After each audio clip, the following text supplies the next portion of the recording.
أعوذ بالله من الشيطان الرجيم بسم الله الرحمن الرحيم ياسين والقرآن الحكيم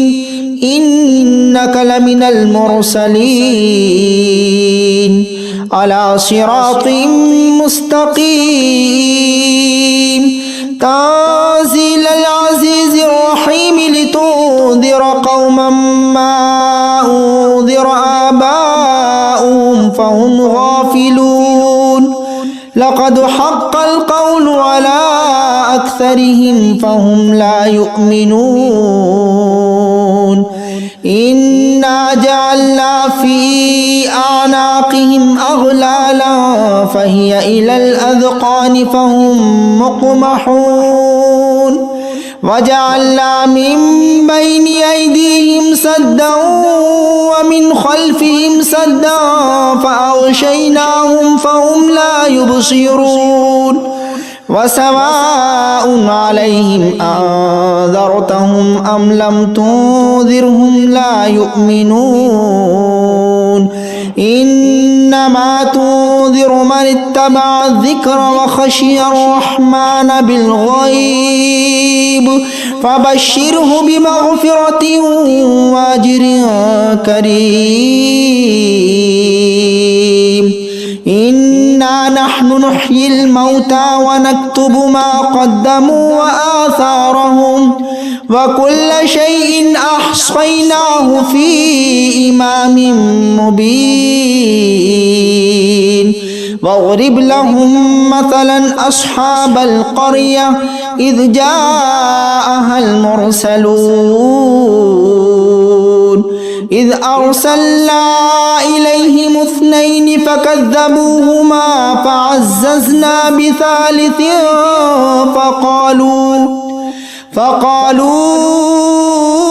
إنا إليكم مرسلون قالوا ما أنتم إلا بشر مثلنا وما أنزل الرحمن من شيء إن أنتم إلا تكذبون قالوا ربنا يعلم إنا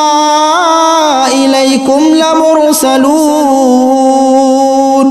وما علينا إلا البلاغ المبين قالوا إنا تطيرنا بكم لئن لم تنتهوا لنرجمنكم وليمسنكم منا عذاب أليم قالوا طائركم معكم أئن ذكرتم بل أنتم قوم مسرفون وجاء من أقصى المدينة رجل يسعى قال يا قوم اتبعوا المرسلين اتبعوا من لا يسألكم أجرا وهم مهتدون وما لي لا أعبد الذي فطرني وإليه ترجعون أأتخذ من دونه آلهة إن يردني الرحمن بضر لا تغني عني شفاعتهم شيئا ولا ينقذون إني إذا لفي ضلال مبين إني آمنت بربكم فاسمعون قيل ادخل الجنة قال يا ليت قومي يعلمون بما غفر لي ربي وجعلني من المكرمين وما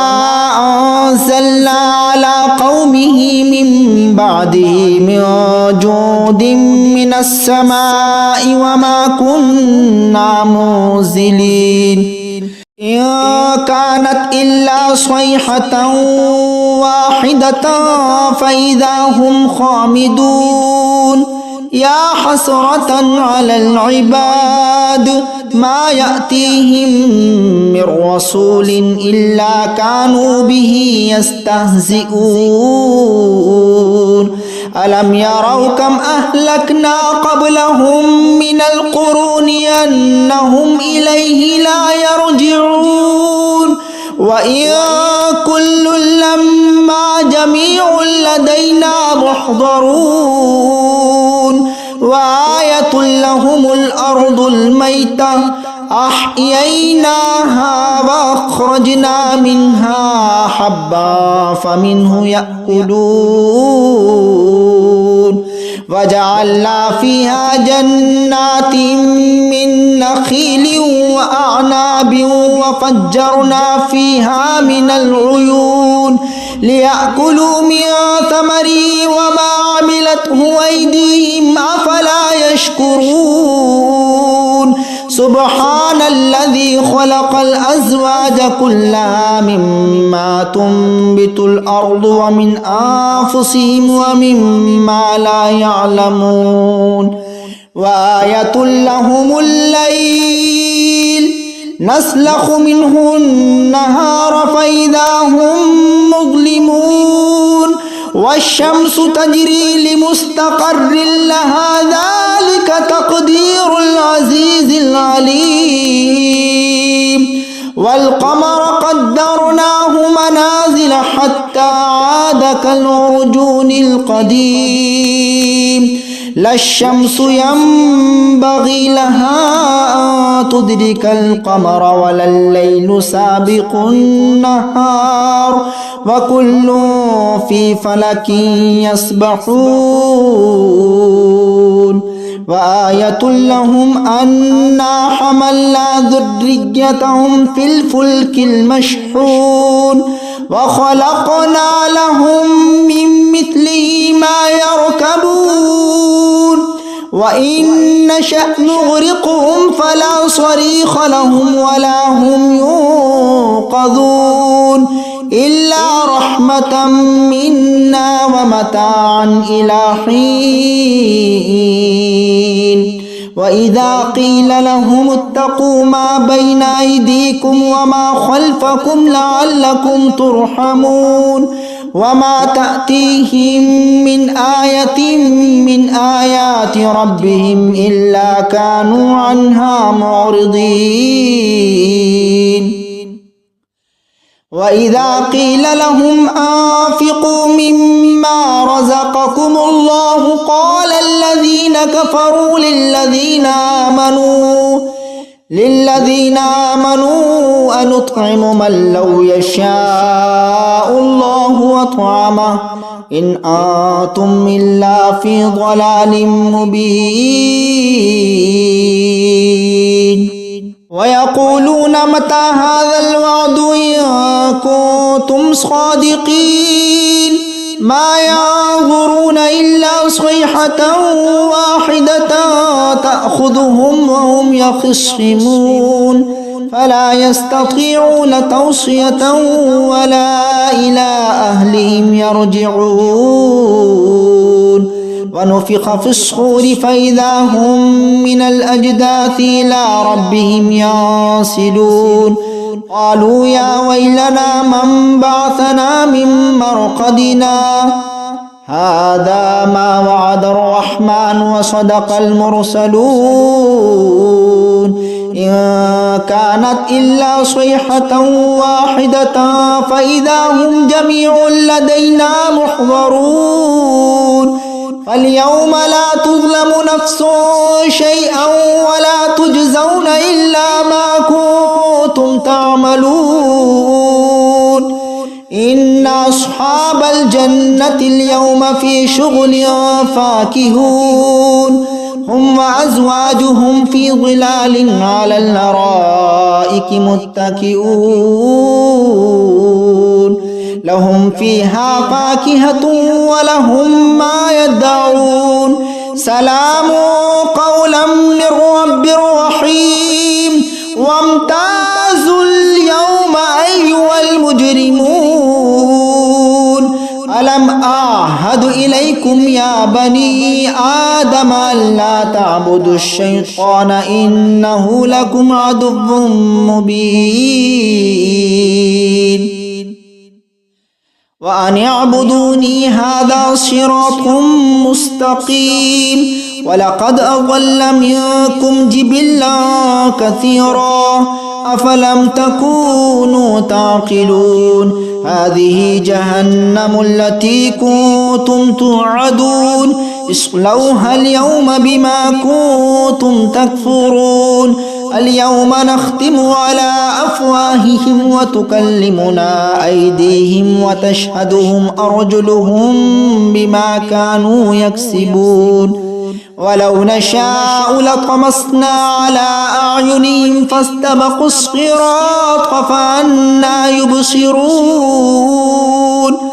ولو نشاء لمسخناهم على مكانتهم فما استطاعوا مضيا ولا يرجعون ومن نعمره ننكسه في الخلق أفلا يعقلون وما علمناه الشعر وما ينبغي له إن هو إلا ذكر وقرآن مبين لينذر ما كان حيا ويحق القول على الكافرين أولم يروا أنا خلقنا لهم مما عملت أيدينا أنعاما فهم لها مالكون وذللناها لهم فمنها ركوبهم ومنها يأكلون ولهم فيها منافع ومشارب أفلا يشكرون واتخذوا من دون الله آلهة لعلهم ينصرون لا يستطيعون نصرهم وهم لهم جند محضرون فلا يحزنك قولهم إنا نعلم ما يسرون وما يعلنون أولم ير الإنسان أنا خلقناه من نطفة فإذا هو خصيم مبين وضرب لنا مثلا ونسي خلقه قال من يحيي العظام وهي رميم قل يحييها الذي أنشأها أول مرة وهو بكل خلق عليم الذي جعل لكم من الشجر الأخضر نارا فإذا أنتم منه توقدون أوليس الذي خلق السماوات والأرض بقادر على أن يخلق مثلهم بلى وهو الخلاق العليم إنما أمره إذا أراد شيئا أن يقول له كن فيكون فسبحان الذي بيده ملكوت كل شيء وإليه ترجعون بسم الله الرحمن الرحيم الرحمن علم القرآن خلق الإنسان علمه البيان الشمس والقمر بحسبان والنجم والشجر يسجدان والسماء رفعها ووضع الميزان ألا تطغوا في الميزان وأقيموا الوزن بالقسط ولا تخسروا الميزان والأرض وضعها للأنام فيها فاكهة والنخل ذات الأكمام والحب ذو العصف والريحان فبأي آلاء ربكما تكذبان خلق الإنسان من صلصال كالفخار وخلق الجن من مارج من نار فبأي آلاء ربكما تكذبان رب المشرقين ورب المغربين فبأي آلاء ربكما تكذبان مرج البحرين يلتقيان بينهما برزخ لا يبغيان فبأي آلاء ربكما تكذبان يخرج منهما اللؤلؤ والمرجان فبأي آلاء ربكما تكذبان وله الجوار المنشآت في البحر كالأعلام فبأي آلاء ربكما تكذبان كل من عليها فان ويبقى وجه ربك ذو الجلال والإكرام فبأي آلاء ربكما تكذبان يسأله ما في السماوات والأرض كل يوم هو في شأن فبأي آلاء ربكما تكذبان سنفرغ لكم أيها الثقلان فبأي آلاء ربكما تكذبان يا معشر الجن والإنس إن استطعتم أن تنفذوا من أقطار السماوات والأرض فانفذوا لا تنفذون إلا بسلطان فبأي آلاء ربكما تكذبان يرسل عليكما شواظ من نار ونحاس فلا تنتصران فبأي آلاء ربكما تكذبان فإذا انشقت السماء فكانت وردة كالدهان فبأي آلاء ربكما تكذبان فيومئذ لا يسأل عن ذنبه إنس ولا جان فبأي آلاء ربكما تكذبان يعرف المجرمون بسيماهم فيؤخذ بالنواصي والأقدام فبأي آلاء ربكما تكذبان هذه جهنم التي يكذب بها المجرمون يطوفون بينها وبين حميم آن فبأي آلاء ربكما تكذبان ولمن خاف مقام ربه جنتان فبأي آلاء ربكما تكذبان ذواتا أفنان فبأي آلاء ربكما تكذبان فيهما عينان تجريان فبأي آلاء ربكما تكذبان فيهما من كل فاكهة زوجان فبأي آلاء ربكما تكذبان متكئين على فرش بطائنها من استبرق وجنى الجنتين دان فبأي آلاء ربكما تكذبان فيهن قاصرات الطرف لم يطمثهن إنس قبلهم ولا جان فبأي آلاء ربكما تكذبان كأنهن الياقوت والمرجان فبأي آلاء ربكما تكذبان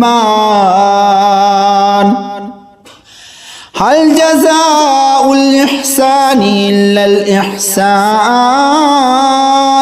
فبأي آلاء ربكما تكذبان ومن دونهما جنتان فبأي آلاء ربكما تكذبان مدهامتان فبأي آلاء ربكما تكذبان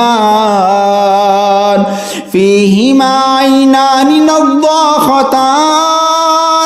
فبأي آلاء ربكما تكذبان فيهما فاكهة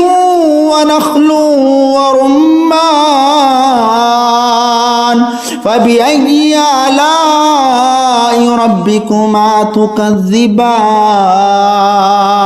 فيهن خيرات حسان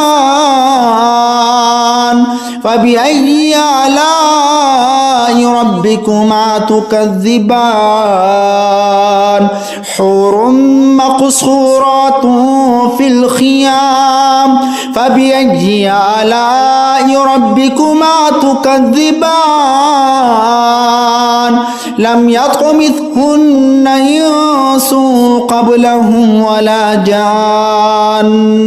فبأي آلاء ربكما تكذبان متكئين على رفرف خضر وعبقري حسان فبأي آلاء ربكما تكذبان تبارك اسم ربك ذي الجلال والإكرام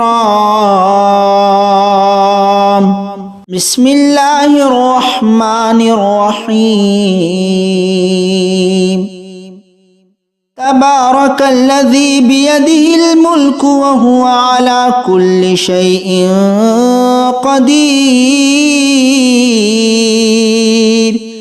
الذي خلق الموت والحياة ليبلوكم أيكم أحسن عملا وهو العزيز الغفور الذي خلق 7 سماوات طباقا ما ترى في خلق الرحمن من تفاوت فرجع البصر هل ترى من فطور ثم رجع البصر كرتين ينقلب إليك البصر خاسئا وهو حسير ولقد زينا السماء الدنيا بمصابيح وجعلناها رجوما للشياطين وأعتدنا لهم عذاب السعير وللذين كفروا بربهم عذاب جهنم وبئس المصير إذا ألقوا فيها سمعوا لها شهيقا وهي تفور تكاد تميز من الغيظ كلما ألقي فيها فوج سألهم خزنتها ألم يأتكم نذير قالوا بلى قد جاءنا نذير فكذبنا وقلنا ما نزل الله من شيء إن أنتم إلا في ضلال كبير وقالوا لو كنا نسمع أو نعقل ما كنا في أصحاب السعير فاعترفوا بذنبهم فسحقا لأصحاب السعير إن الذين يخشون ربهم بالغيب لهم مغفرة وأجر كبير وأسروا قولكم أو اجهروا به إنه عليم بذات الصدور ألا يعلم من خلق وهو اللطيف الخبير هو الذي جعل لكم الأرض ذلولا فامشوا في مناكبها وكلوا من رزقه وإليه النشور أأمنتم من في السماء أن يخسف بكم الأرض فإذا هي تمور أم أمنتم من في السماء أن يرسل عليكم حاصبا فستعلمون كيف نذير ولقد كذب الذين من قبلهم فكيف كان نكير أولم يروا إلى الطير فوقهم صافات ويقبضن ما يمسكهن إلا الرحمن إنه بكل شيء بصير أمن هذا الذي هو جند لكم ينصركم من دون الرحمن إن الكافرون إلا في غرور أمن هذا الذي يرزقكم إن أمسك رزقه بل لجوا في عتو ونفور أفمن يمشي مكبا على وجهه أهدى أمن يمشي سويا على صراط مستقيم قل هو الذي أنشأكم وجعل لكم السمع والأبصار والأفئدة قليلا ما تشكرون قل هو الذي ذراكم في الأرض وإليه تحشرون ويقولون متى هذا الوعد إن كنتم صادقين قل إنما العلم عند الله وإنما أنا نذير مبين فلما رأوه زلفة سيئت وجوه الذين كفروا وقيل هذا الذي كنتم به تدعون قل أرأيتم إن أهلكني الله ومن معي أو رحمنا فمن يجير الكافرين من عذاب أليم قل هو الرحمن آمنا به وعليه توكلنا فستعلمون من هو في ضلال مبين قل أرأيتم إن أصبح ماؤكم غورا فمن يأتيكم بماء